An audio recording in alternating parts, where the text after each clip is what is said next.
Hi friends, ఈరోజు నేను బాలాపూర్లో లడ్డూ వేలం ప్రక్రియని రిపోర్ట్ చేయడం కోసం బాలాపూర్కి వచ్చాను. కొద్దిసేపటి క్రితమే వేలం ప్రక్రియ ముగిసింది.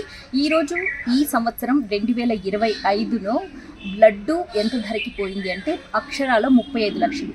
దాన్ని గెలుచుకున్నారు కర్మన్ ఘాట్కి చెందిన లింగాల దశరథ్ గౌడ్ గారు. ఈయన 15 ఏళ్లుగా ఈ లడ్డు వేలంలో పాల్గొనాలని వెయిట్ చేస్తున్నారట. ఈ సంవత్సరం ఆ అవకాశం దక్కింది అని చెప్పి చాలా హ్యాపీగా మాట్లాడుతూ చెప్పారు. ఆ లడ్డూని ఆయన మొత్తం ఫ్రెండ్స్కి, వెల్ విషర్స్కి, రిలేటివ్స్కి, అలాగే కొంతమంది రాజకీయ నాయకులకు కూడా పంపిస్తారట.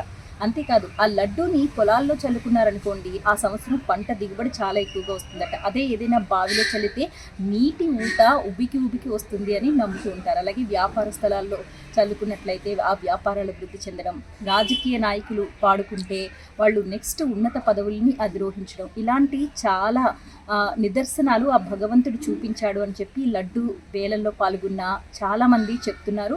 అలాగే ఎంతో ప్రగాఢమైన విశ్వాసం కూడా ఉంటుంది. బాలాపూర్ గణపతి లడ్డు అంటే ప్రపంచవ్యాప్తంగా ఉన్న తెలుగు వారందరూ కూడా ఎంతో ఇంట్రెస్టింగ్గా చూస్తూ ఉంటారు. ఈ సంవత్సరం ఎంత ధర పలుకుతుంది అని చెప్పి అంతటి విశిష్టత ఉంది ఈ లడ్డూకి. సో ఈ సంవత్సరం 35 లక్షల రూపాయల ధర పలుకుతూ కర్మన్ ఘాట్కి చెందిన లింగాల దశరథ్ గౌడ్ గారు గెలుచుకున్నారు.